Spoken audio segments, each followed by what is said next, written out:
Olá, nós estamos agora no episódio 2, na trilha da Maratona do Despertar da Consciência Sistêmica. O que é esse na trilha da Maratona do Despertar da Consciência Sistêmica? É um bate-papo que a gente vai fazer semanalmente, com algumas informações que vão ajudar vocês a entenderem, afinal, o que é a Maratona do Despertar da Consciência Sistêmica e conhecer um pouquinho a Andrea. André que foi a idealizadora, né, no sentido de me incentivar a criar a maratona. Então, vamos falar hoje sobre o medo. É isso. Hoje, o nosso segundo episódio, nós vamos abordar o tema o medo. O medo sob o olhar sistêmico. Então, eu quero começar esse episódio 2 perguntando para a Marie.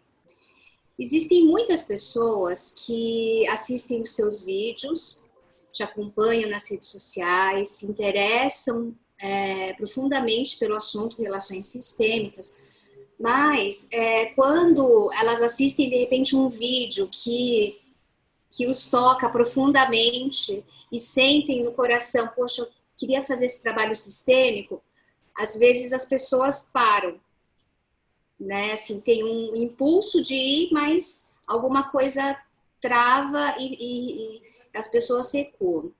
Essa sensação, ela tem alguma, para que elas deem o primeiro passo, ela tem alguma explicação sob a ótica sistêmica? Olha, eu vou dar a minha percepção, tá? Eu senti até pela última turma, né, da Maratona Despertar. Quando você começa a perceber que é possível parar de repetir um padrão. Então, vou voltar com a minha história, né? Na minha história, o que conecta são as mulheres que acabam tendo filhos que não nascem. Esse é um padrão na minha história. Mas pode ser que em outras famílias as pessoas têm como padrão, né, que se repetem, mulheres que ficam viúvas cedo, pessoas que não têm prosperidade e abundância financeira, pessoas que são infelizes no casamento, né, nos relacionamentos. E aí, a partir do momento que você fala assim, nossa, é possível eu parar com essa repetição dos padrões, isso faz que exista uma possibilidade, tá, de você se desconectar com esse padrão. E a primeira lei sistêmica, que a gente trabalha muito, né, que foi desenvolvida pelo psicoterapeuta alemão Bert Hellinger, é a lei do pertencimento. Então, existem alguns padrões que fazem você se sentir pertencente à sua família. E aí, quando você já começa a verificar essa possibilidade de mudança, o teu sistema, ele meio que te protege no sentido de manter você conectado ao sistema. E se você tem essa possibilidade de mudança, de parar com esses padrões de sofrimento, apesar de ser algo bom, né? O teu sistema, você acaba também ficando com medo de não se sentir pertencente mais à tua família. Então, olha que interessante, né? Apesar de você saber que é bom, olha que doido isso, né? Apesar de você saber que talvez, né, todo o trabalho sistêmico, porque depende muito da tua postura, da sua atitude, né? Então, apesar de você saber que existe essa possibilidade de melhoria, de parar com um padrão de sofrimento, de dor, isso pode fazer com que você se sinta não pertencente. E aí vem esse medo, né? O medo do não pertencimento. A história que você fala do amor cego, não é? Isso, Amor é o cego, amor cego. isso Porque tem por a... amor...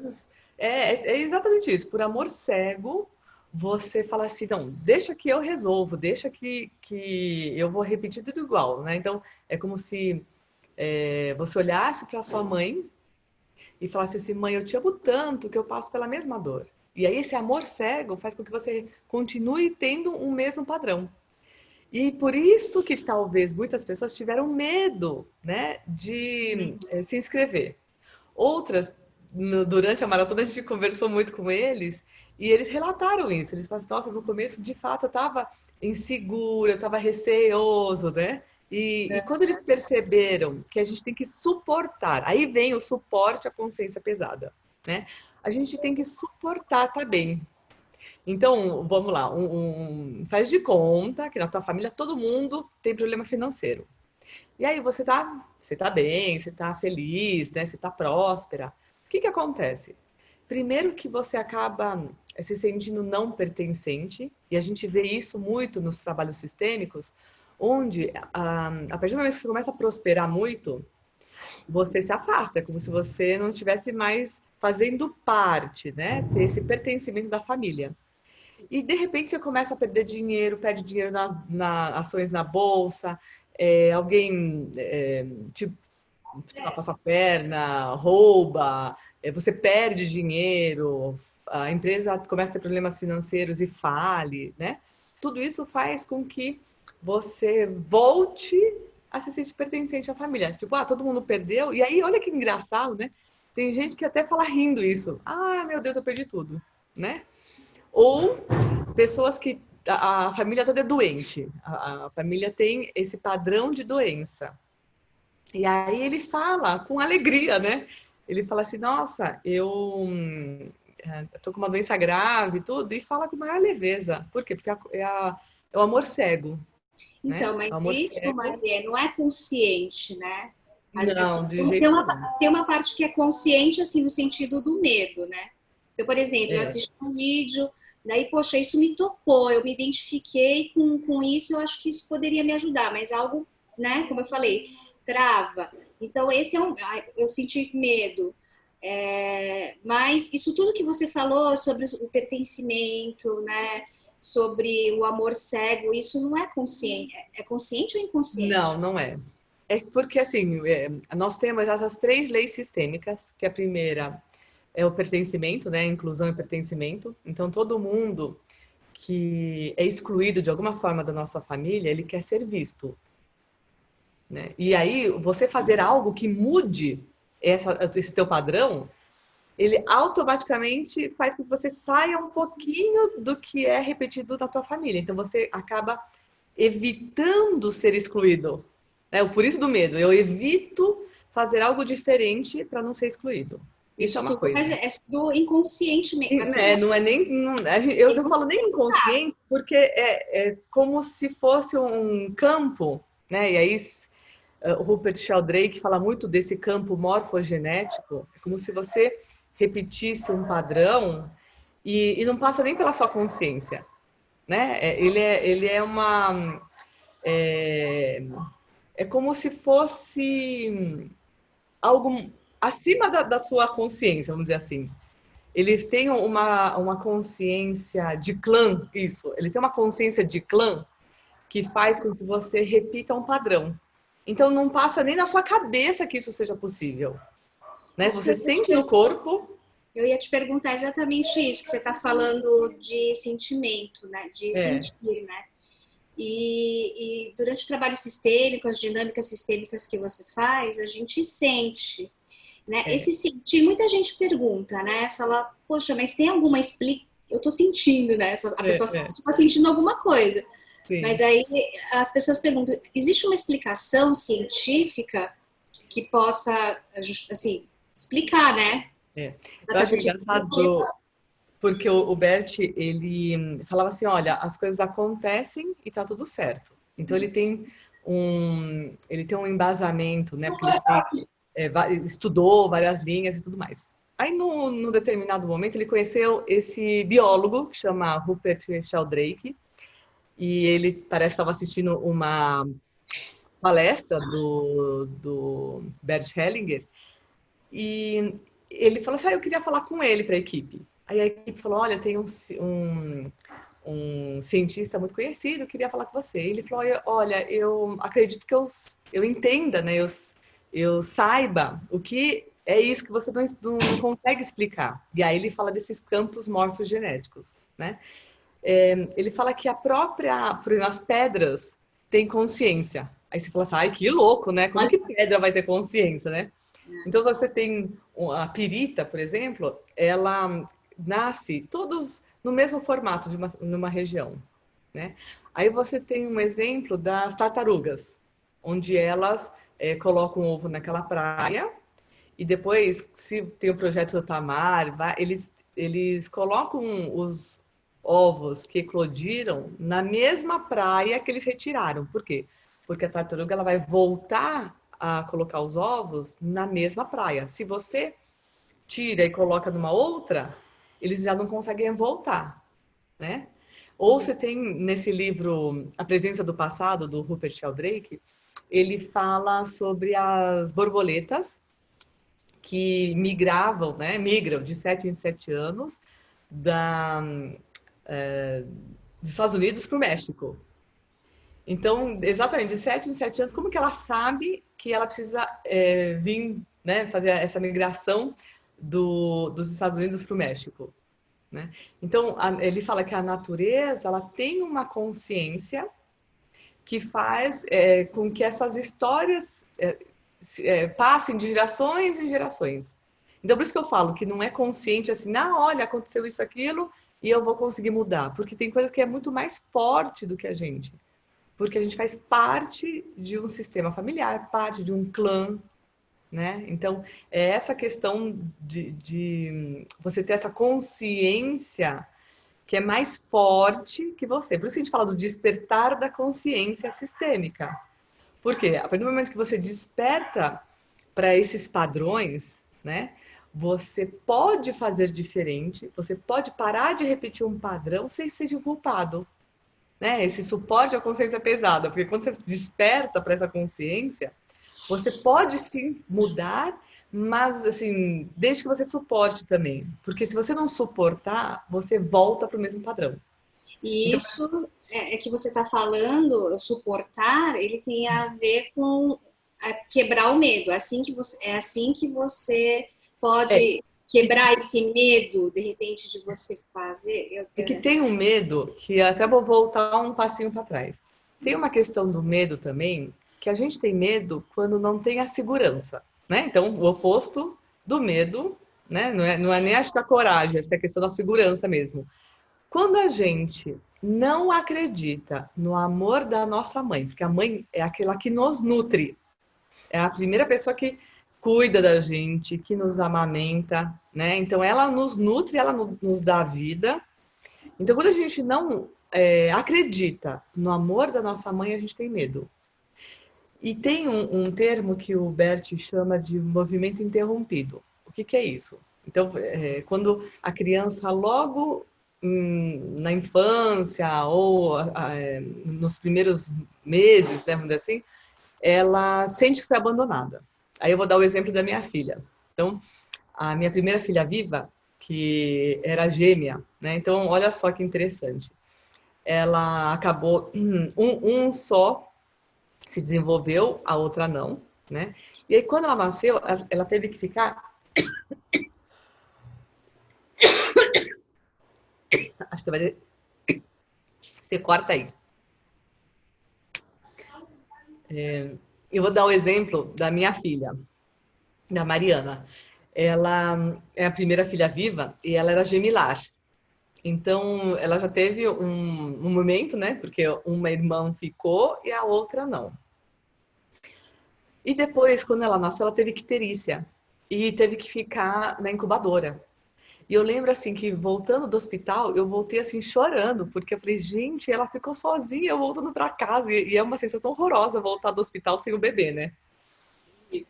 E depois que eu comecei a fazer a formação de constelações, de constelação familiar, que apareceu essa questão do movimento interrompido.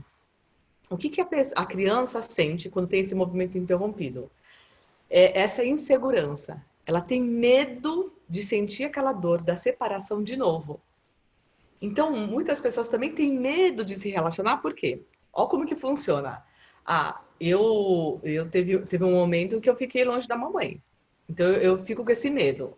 Aí, quando eu vou confiar de novo em alguém, quando eu vou me relacionar de novo com alguém, eu volto a lembrar daquele medo e para evitar o medo eu já me afasto. Bloqueia.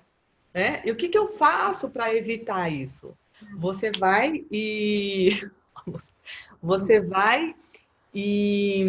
uma de quem tem filhos, né, que passaram por esse movimento interrompido, você vai lá e abraça, suporta esse abraço da mãe.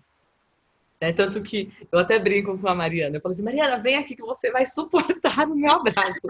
E é um trabalho diário, né? Então, porque às vezes ela tá, de novo, ela dá uma travada, né?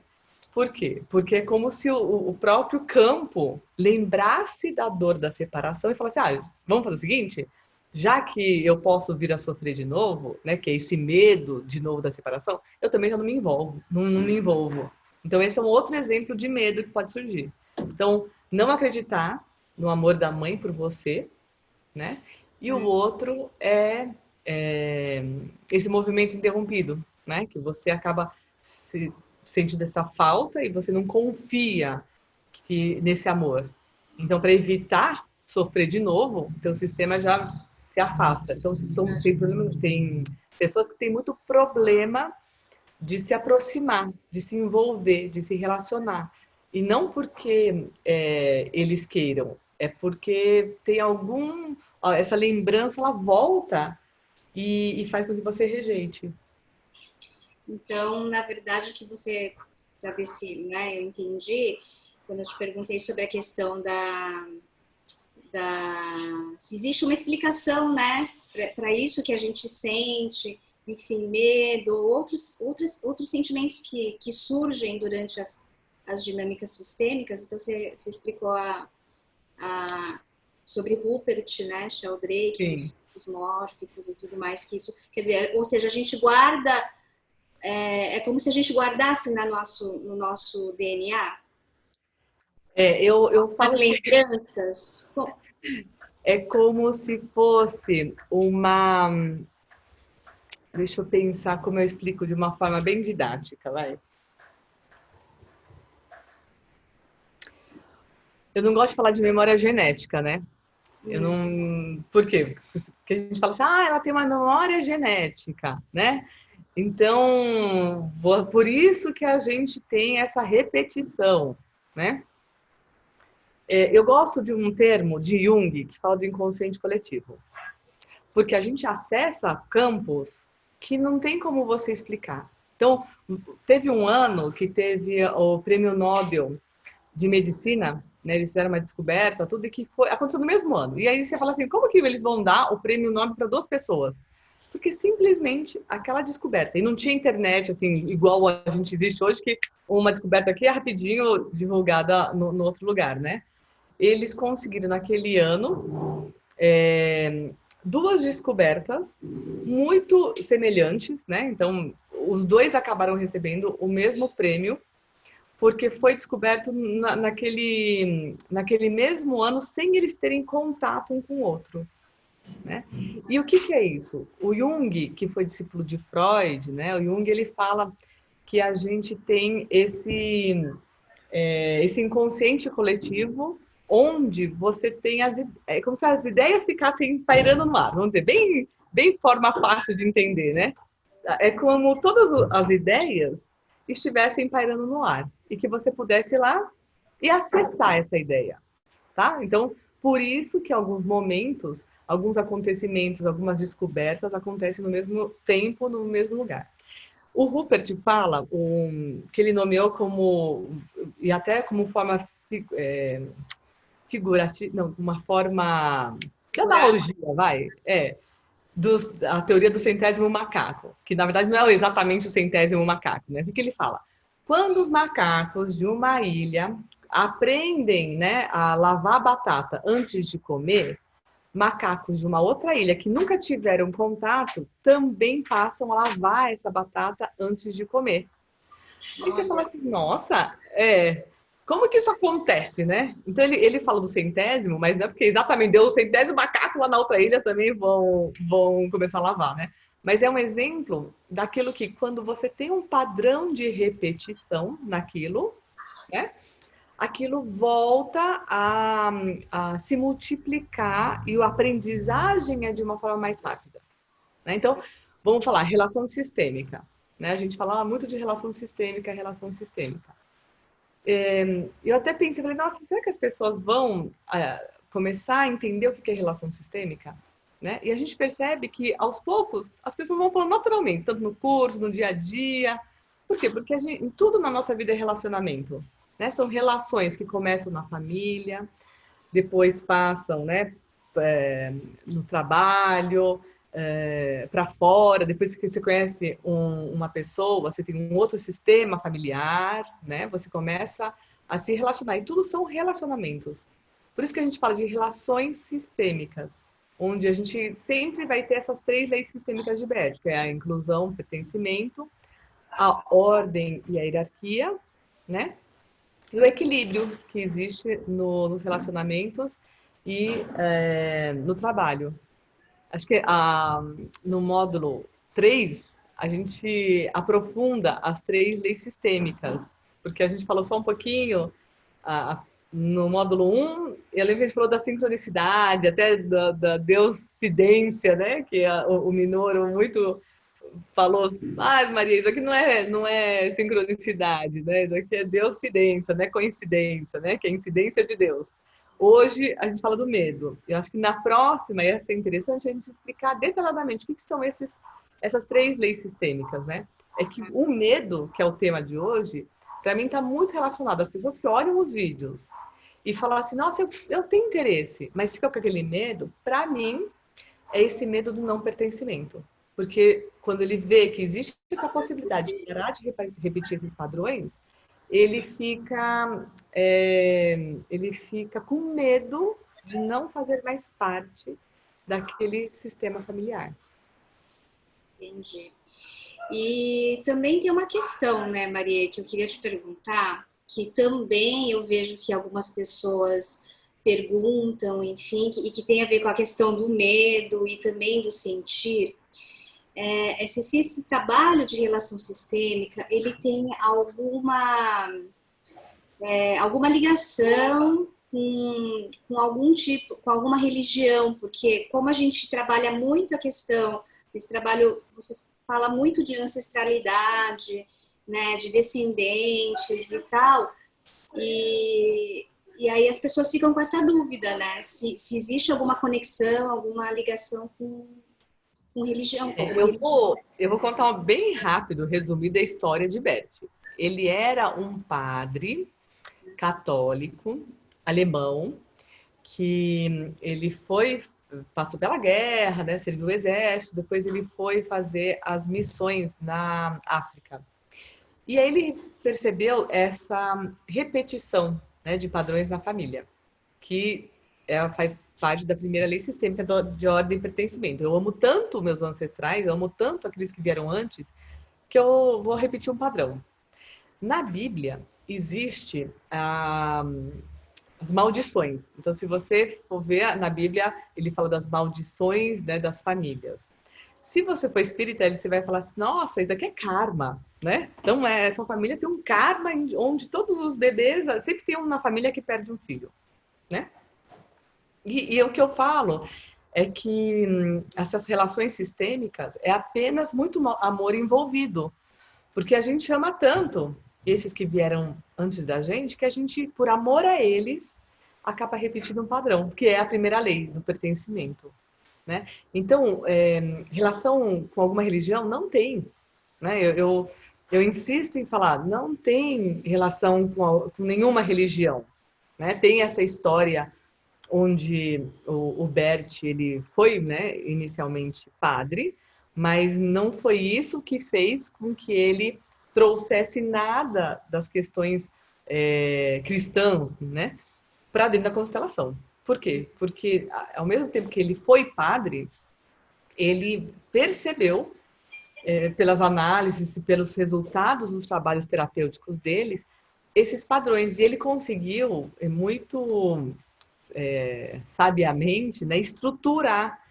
Por isso que eu falo que é um trabalho científico. Tanto que o pós-doutorado que eu quero fazer é para trazer esses dados científicos de pesquisa de que quando a gente resolve essas questões sistêmicas, eu também consigo trazer isso para uma melhoria empresarial. Então, muitas empresas, né, grande parte das empresas são empresas familiares.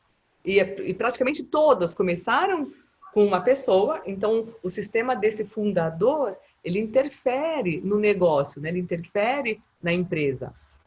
E o meu desejo é que eu consiga comprovar que esse trabalho sistêmico ele acaba trazendo benefício para o negócio, com dados qualitativos, quantitativos, científicos. Porque senão as pessoas sempre vão pensar, não, porque, como mexe com pai e mãe, mexe com ancestral, isso daqui é ou esoterismo, né? Ou é religioso, e não tem... Pode Não dar cara tem, um pouco disso, né? é. De místico, né? Exato. Então, por exemplo, você fala assim, então quer dizer que todo psicólogo, porque o psicólogo, ele se baseou na psiquiatria, na psicologia, né, nas terapias, para desenvolver essa metodologia. Aí eu vou perguntar, então quer dizer que todo mundo, né, então todos os psicólogos também são religiosos? Né? É uma questão, e é super delicada, porque tem muitos psicólogos que não acreditam, né? E não são a favor dessa terapia, dessa metodologia, tá? Então você vai encontrar muitas críticas em cima da metodologia, né? E eu cheguei até a atender uma pessoa que e aí é engraçado porque em uma terapia, porque eles falam que é uma terapia breve. Com uma terapia você chega naquele ponto onde a dor começou, né? Então os problemas surgiram, e aí disso você consegue, igual eles me falaram, dar uma pedalada na terapia. É um termo que eu achei engraçado. Eu falei, Maria, cada vez que a gente faz uma sessão, né? Uma constelação com bonecos e tudo mais, a gente dá uma pedalada na terapia, né? Quem está na maratona, eles falam assim, nossa, mesmo com terapia, eu nunca consegui chegar nessa percepção.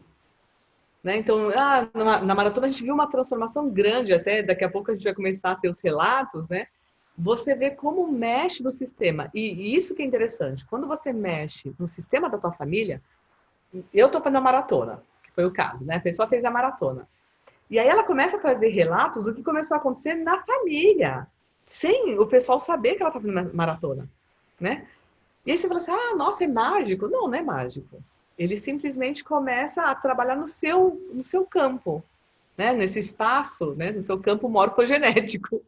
E eu tô lembrando de uma coisa interessante sobre isso. Lembrei, você falando, lembrei que você fala sempre sobre essa questão, você falou do suportar a consciência, mas eu lembro que você comentou já também sobre o que a pessoa vê no trabalho sistêmico. Às vezes a pessoa tem medo, mas aí você fala que ela só vê, enfim, o que ela pode. Isso, isso é o Maria, que eu tem vários acredito. exemplos, né? Assim, Tem, muitos. Não, você está acompanhando a maratona, você viu o que está acontecendo com esse grupo, né? O que eu percebi, né? E cada vez mais isso me mostra com clareza que a gente só vai ver, né, na dinâmica sistêmica aquilo que suporta. E por que isso? Pode ser que você não esteja preparado para ver aquela situação naquele momento. E muitas vezes você leva um tema, então assim, eu levei um problema de trabalho. Só que a dor principal é outra coisa, nada a ver com o trabalho. Então, o tema que você trouxe inicialmente, ele vai aflorar em algo muito mais profundo. E aí, assim, será que eu estou preparado para ver isso?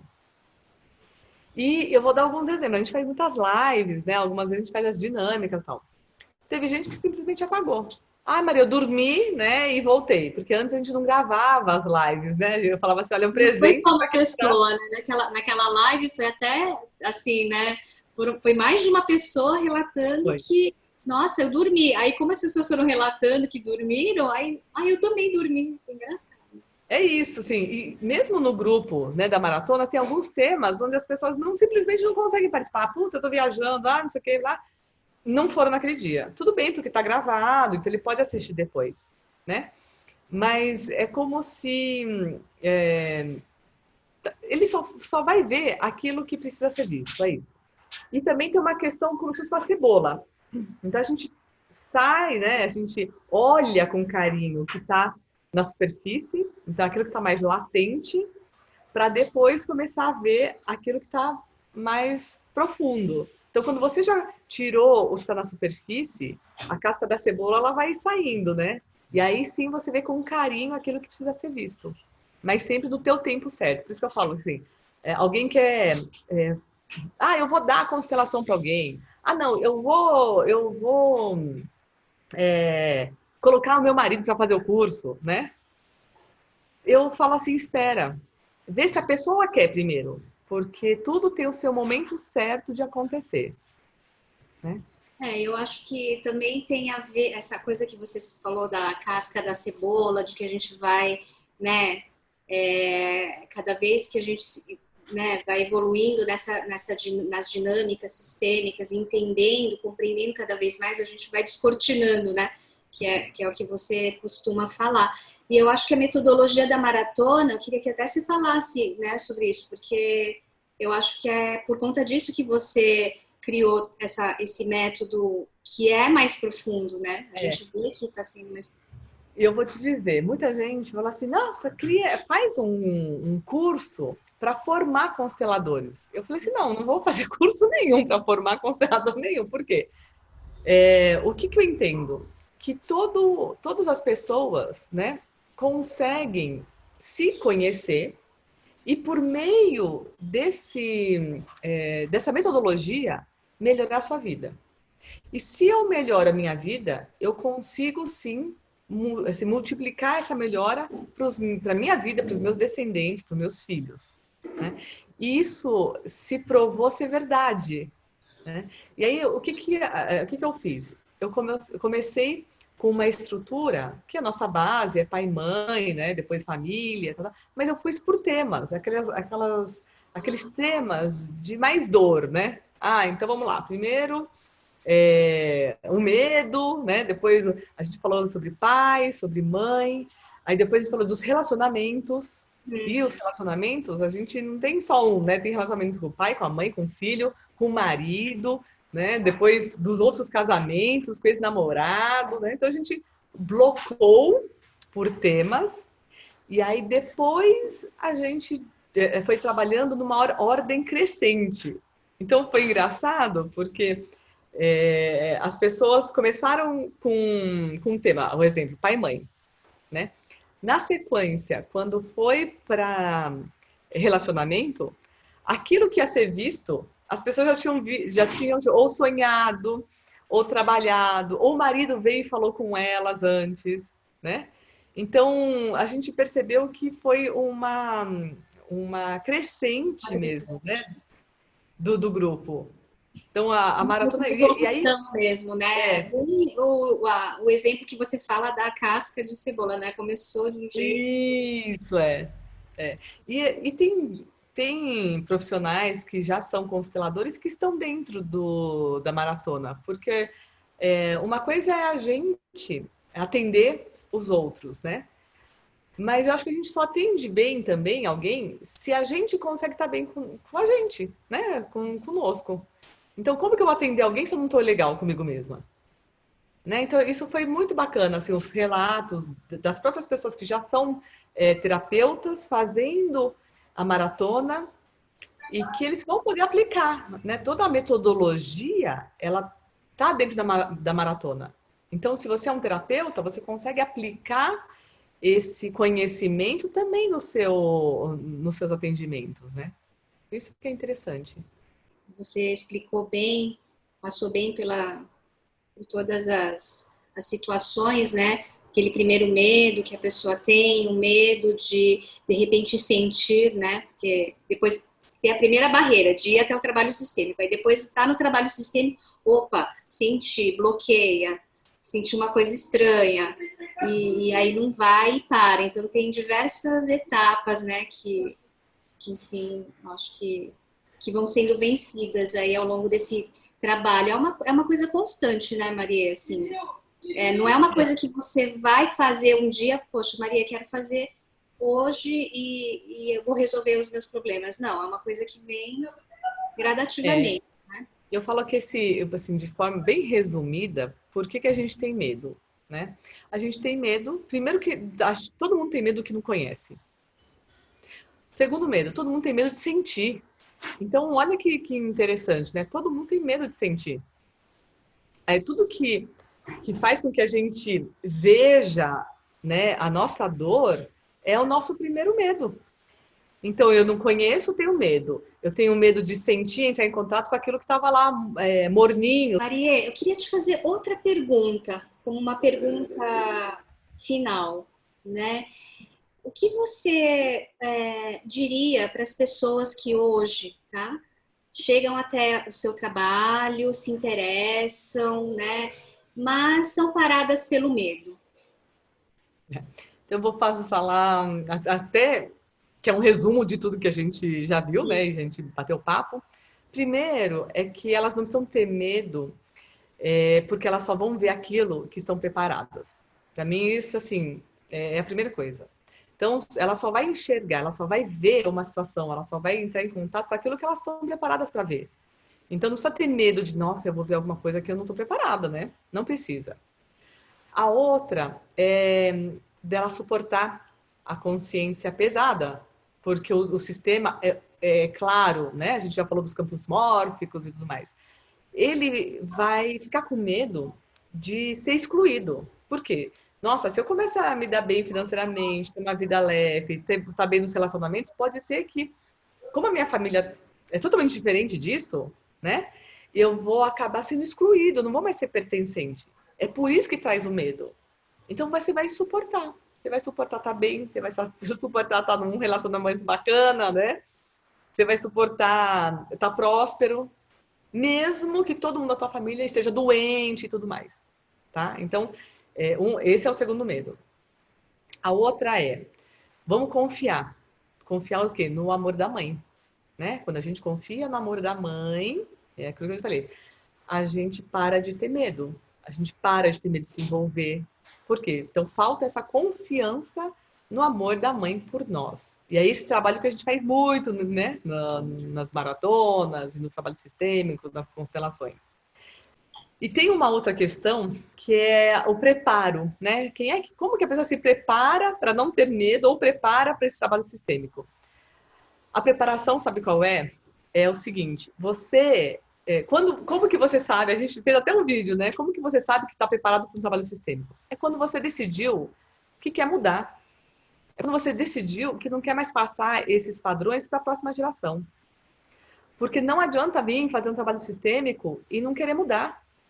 Sabe aquele não largar o osso, né? O Marcelo fala muito isso, eu acho muito engraçado, mas é isso, a pessoa não quer largar o osso. Então, se não quer largar o osso, nem vem fazer trabalho sistêmico, entendeu? Porque você vai gastar dinheiro à toa mesmo, vai gastar teu tempo, o nosso tempo, de todo mundo.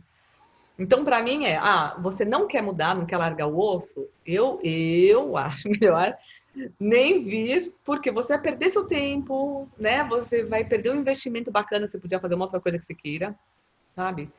Então, esse preparar, né? Como que a pessoa está preparada? Como que ela sabe que está preparada? Ela só vai saber que está preparada quando ela fala assim, nossa, realmente eu quero mudar, eu cansei de perder dinheiro, eu cansei de ser traída, eu cansei de não ter abundância, né? E eu não quero que isso se repita para as outras gerações. Eu não quero mais que isso aconteça novamente nas outras gerações. Então, a partir do momento que tiver essa consciência, por isso que a gente fala do despertar da consciência sistêmica. Porque quem nem percebe isso, ele nem está desperto ainda. Né? Por isso que a gente fala, é um despertar da consciência sistêmica. Por quê? Porque você está tão adormecido. O termo é esse, às vezes você está tão adormecido que está tudo bem, tudo que você faz está legal, tudo, sabe, a tua vida no amor cego, está tudo ruim, né? Na verdade, você está na lama, mas está tudo certo para você. Aí, quando você começa a ter esse despertar, aí sim você começa a refletir. E aí vem o medo, né? O medo da mudança. Porque ele sabe que a partir do momento que você tem esse despertar da consciência, você vai ter que mudar. Você despertou, aí, né? A gente tem um filósofo, eu não vou lembrar o nome, depois você coloca, por favor, embaixo aí, que ele fala assim, que toda responsabilidade, não, toda consciência traz o risco da responsabilidade. Então, enquanto você faz algo sem consciência, tá tudo certo, porque você é um inocente. E muita gente vive a vida na inocência. A partir do momento, por isso que toda consciência, né, traz o risco da responsabilidade. Tudo que você traz, né, já tem consciência, tem esse risco de você ser responsável pelos seus atos. Mas aí eu acho que a gente volta no tema da aula, né? Do nosso bate-papo. Da trilha. Da trilha. Que assim, tudo que você. Às vezes as pessoas têm medo de mexer, medo, né? E a gente volta pro medo. Para que eu vou mexer? Né? Às vezes não tá bom daquele jeito, mas por que eu vou mexer agora nisso? Né? E é o medo de enfrentar, de encarar, de mudar. Às vezes até tem vontade, né, Maria? Assim, tem a vontade de mudar, sabe que tem que mudar, enfim, né? Se sente aquele primeiro, eu quero mudar, mas não vai, porque é parado pelo medo que nem você comentou sobre a questão do medo do desconhecido, né? Então, e a outra também é isso, né? Então, também existe esse medo do desconhecido, é verdade. Tudo que você não conhece te gera medo. Eu tinha esquecido desse detalhe. Tudo que você não conhece te gera medo. E, assim, uma coisa interessante, né? E aí encerra a constelação, tá? Porque eu vou falar algo que eu acredito, e acho que a gente, nos nossos bate-papos, a gente fala muito, né? Que todo mundo veio para brilhar, né? Eu até acho engraçado que o Seikizaki, que ele fala isso, né?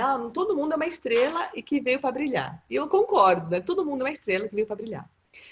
Quando você tem medo, você acaba deixando opaca essa estrela brilhante, né?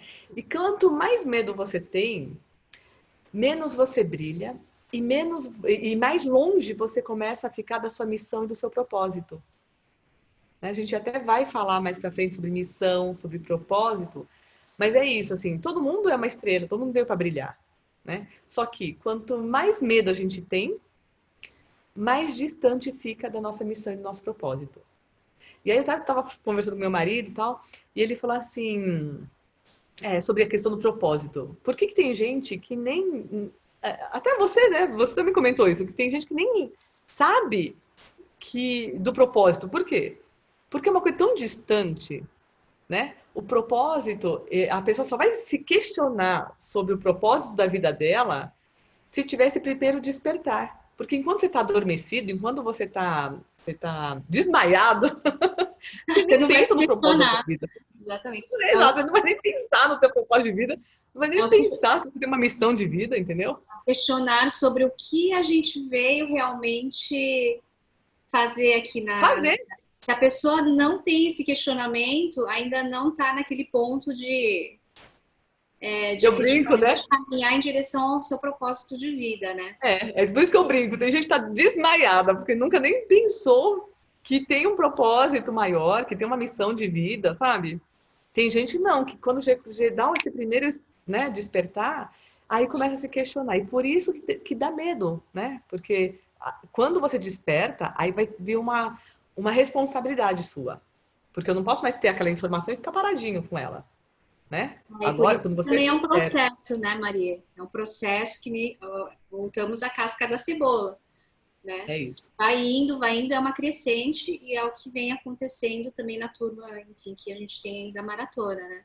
A gente percebe que vem nessa evolução. É uma crescente, E que a gente também não pode, por isso que eu falo que é da casca da cebola.